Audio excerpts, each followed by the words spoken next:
برادران اسلام، بھائی بزرگوں، دوستو، میرے عزیز ساتھیوں، آج میں آپ لوگوں کو حضرت اسماء رضی اللہ تعالیٰ عنہ بنت ابو بکر رضی اللہ تعالیٰ عنہ کی زندگی اور تنگی۔ حضرت اسماء بنت ابی بکر رضی اللہ تعالیٰ عنہ، حضرت ابی بکر رضی اللہ تعالیٰ عنہ، حضرت ابو بکر رضی اللہ تعالیٰ عنہ کی بیٹی اور عبداللہ بن جبیر رضی اللہ تعالیٰ عنہ کی والدہ اور حضرت عائشہ رضی اللہ تعالیٰ عنہ کی سوتیلی بہن مشہور صحابیات میں ہے۔ شروع ہی میں مسلمان ہو گئی تھی۔ کہتے ہیں کہ 17 آدمیوں کے بعد یہ مسلمان ہوئی تھی۔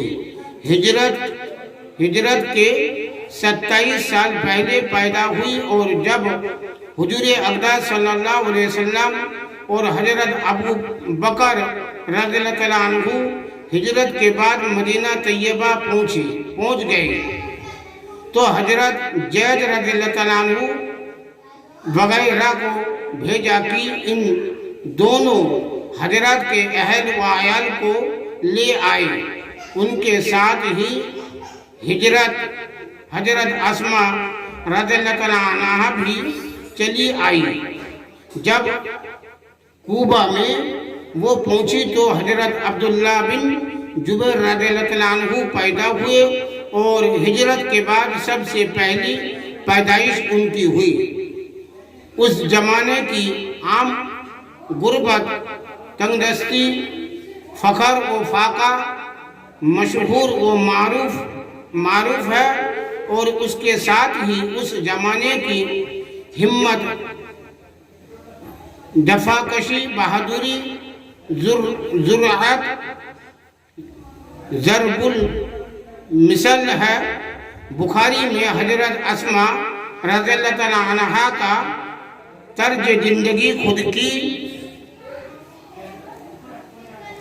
خود کی زبان سے نقل کیا ہے۔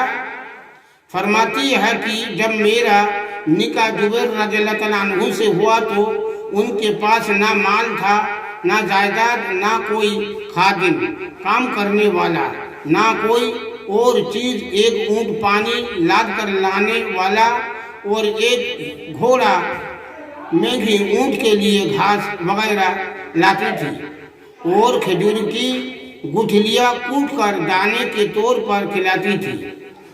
خود میں پانی بھر کر لاتی اور پانی کا ڈول کٹ جاتا تو اس کو آپ ہی سیتی تھی اور خود ہی گھوڑے کی ساری خدمت، گھاس دانا وغیرہ کرتی تھی اور گھر کا سارا کاروبار بھی انجام دیتی تھی۔ مگر ان سب کاموں میں گھوڑے کی خبر گیری اور خدمت میرے لیے زیادہ مشقت کی چیز تھی۔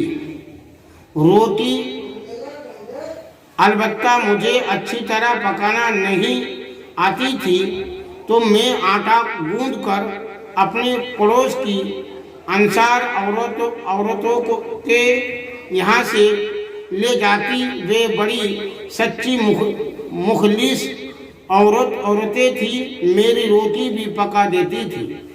حضور اقدس صلی اللہ علیہ وسلم نے مدینہ پہنچنے پر جبیر رضی اللہ تعالیٰ عنہ کو ایک زمین جاگیر کے طور پر دے دی جو 2 میل کے قریب تھی۔ میں وہاں سے اپنے سر کھجور کی گٹھلیاں لاد کر لایا کرتی تھی۔ میں ایک مرتبہ اسی طرح آ رہی تھی اور گٹھلی میرے سر پر تھی۔ راستے میں حضور اقدس صلی اللہ علیہ وسلم مل گئے، اونٹ پر تشریف لا رہے تھے اور انصار کی ایک جماعت ساتھ تھی۔ حضور صلی اللہ علیہ وسلم نے مجھے دیکھ کر اونٹ ٹھہرایا اور اس کو بیٹھنے کا اشارہ کیا تاکہ میں اس پر سوار ہو جاؤں۔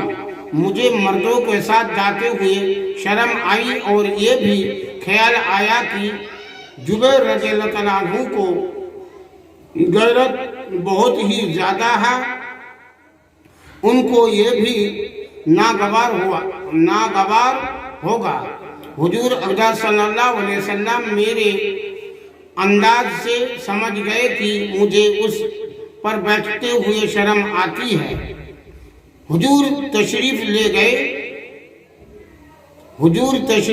گئے اور میں گھر آئی اور جبیر رضی اللہ تعالیٰ عنہ کو قصے سنایا کہ اس طرح حضور صلی اللہ علیہ وسلم ملے اور ارشاد فرمایا کہ مجھے شرم آئی اور تمہارے غیرت کا بھی خیال آیا۔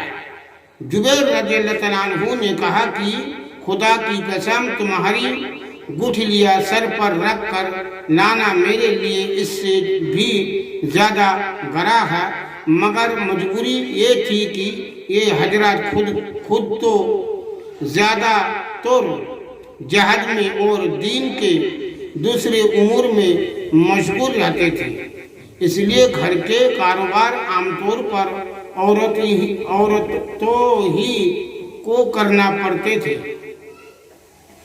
اس کے بعد میرے باپ حضرت ابو بکر رضی اللہ تعالیٰ عنہ نے ایک خادم جو حضور صلی اللہ علیہ وسلم نے ان کو دیا تھا میرے پاس بھیج دیا، جس کی وجہ سے گھوڑے کی خدمت سے مجھے خلاصی ملی، گویا بڑی قید سے میں آزاد ہو گئی۔ عرب کا دستور پہلے بھی تھا اور اب بھی ہے کھجور کی گٹھلیاں کوٹ کر یا چکی میں ڈال کر پانی میں بھگو کر جانوروں کو دانے کے طور پر کھلاتے ہیں۔